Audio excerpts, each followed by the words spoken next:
এভাবে আপনি প্রতিদিন পাঠ করতে থাকেন, আপনার প্রত্যেকটি আশা আল্লাহ পাক রব্বুল আলামিন কবুল করে নেবেন। আসসালামু আলাইকুম ওয়া রাহমাতুল্লাহি ওয়া বারাকাতুহু। প্রিয় দর্শক শ্রোতা, আজকের ভিডিওতে আপনাদের সকলকে স্বাগতম। আজকের খুবই গুরুত্বপূর্ণ একটি বিষয় নিয়ে আপনাদের সম্মুখে হাজির হয়েছি। প্রিয় দর্শক শ্রোতা, আমাদের মনে অনেক ধরনের আশা আকাঙ্ক্ষা থাকে। আমরা সকলেই চাই সেই আশা আকাঙ্ক্ষাগুলো পূরণ হোক।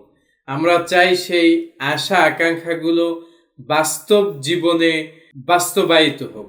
প্রিয় দর্শক শ্রোতা, তো সেক্ষেত্রে আমরা কুরআনী আমল করতে পারি, যেই আমলগুলোর মাধ্যমে, অথবা আমরা দোয়া করতে পারি যেই দোয়াগুলোর মাধ্যমে আল্লাহ পাক রব্বুল আলামিন নিজেই আপনার আশা আপনার আকাঙ্ক্ষাগুলোকে পূরণ করে দিবেন।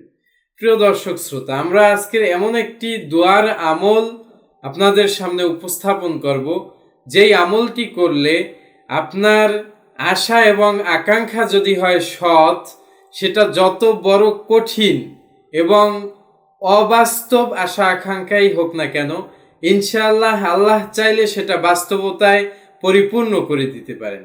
প্রিয় দর্শক শ্রোতা, তাই আমি আপনাদেরকে বলবো যে কোনো আশা এবং আকাঙ্ক্ষাই থাক না কেন, আপনি এই আমলটি করে দেখুন, ইনশাআল্লাহ আপনার আশা আকাঙ্ক্ষা পূরণ হবে।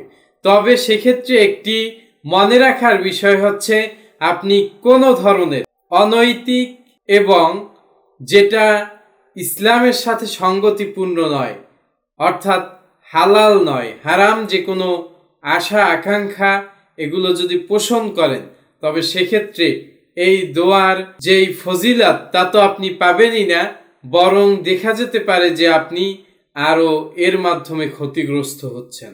অতএব আমি বলবো, আপনার নিয়াত যদি থাকে সৎ এবং আপনার আশা বা আকাঙ্ক্ষা যদি থাকে সৎ, তাহলে আপনি এই আমলটি শিখে নিন এবং বাস্তবায়ন করুন। ইনশাআল্লাহ সঠিকভাবে বাস্তবায়নের মাধ্যমে আপনার আশা এবং আকাঙ্ক্ষা কঠিন থেকে কঠিনতর হলেও আল্লাহ পাক চাইলে তা পূরণ করে দিতে পারেন। প্রিয় দর্শক শ্রোতা, এখন আমি যেই দোয়াখানা পাঠ করব, সেই দোয়াখানা আপনারা মুখস্থ করে নেবেন এবং আমলটি অত্যন্ত সহজ। দোয়াখানাও ছোট, আমলটিও সহজ। প্রত্যহ মাগরিবের নামাজের বাদ এই দোয়াখানা 100 বার পাঠ করতে হবে।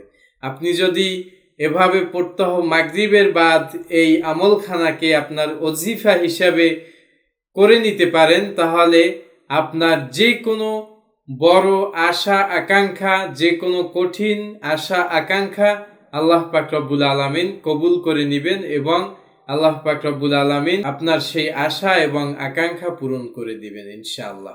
এই দোয়াখানা কিতাবে এরকম উল্লেখ নাই যে কতদিন করতে হবে, অতএব এটা কন্টিনিউয়াসলি করতে হবে।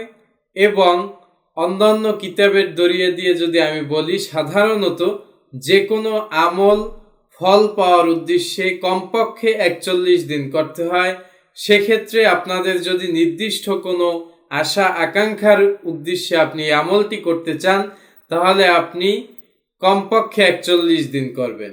আর আপনি যদি চান যে আপনার জীবনে যত লক্ষ্য রয়েছে, যত আশা আকাঙ্ক্ষা রয়েছে, সব আল্লাহ পাক রব্বুল আলামিন অটোমেটিকলি কবুল করুক, তাহলে আপনি এই আমলটি ওজিফা হিসাবে সবসময় প্রতিদিন মাগরিবের নামাজের পর 100 বার চালিয়ে যাবেন।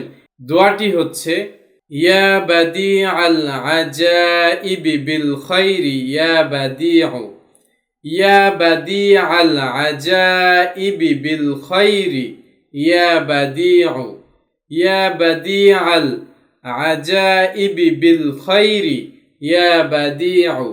প্রিয় দর্শক শ্রোতা, আপনারা প্রতিদিন মাগরিবের নামাজের বাদ এই দোয়াখানা 100 বার পাঠ করবেন ইনশাআল্লাহ। এভাবে আপনি প্রতিদিন পাঠ করতে থাকেন, আপনার প্রত্যেকটি আশা আল্লাহ পাক রব্বুল আলামিন কবুল করে নেবেন। আপনার আশাটি হয়তো হতে পারে অনেক বড়, অথবা হতে পারে অনেক ছোট। আশা করি এই আমলটি করার মাধ্যমে যে কোনো ধরনের আশাই আল্লাহ পাক রব্বুল আলামিন কবুল করে নেবেন। প্রিয় দর্শক শ্রোতা, আজকের ভিডিও এ পর্যন্তই। আপনাদের যদি ভিডিওটি পছন্দ হয়ে থাকে, অবশ্যই লাইক করবেন, কমেন্ট করবেন এবং সাবস্ক্রাইব করে আমাদের সাথেই থাকবেন, যাতে করে পরবর্তী প্রত্যেকটি ভিডিও আপনার কাছে চলে যায়। সকলকে ধন্যবাদ। আসসালামু আলাইকুম ওয়া রাহমাতুল্লাহি ওয়া বারাকাতুহু।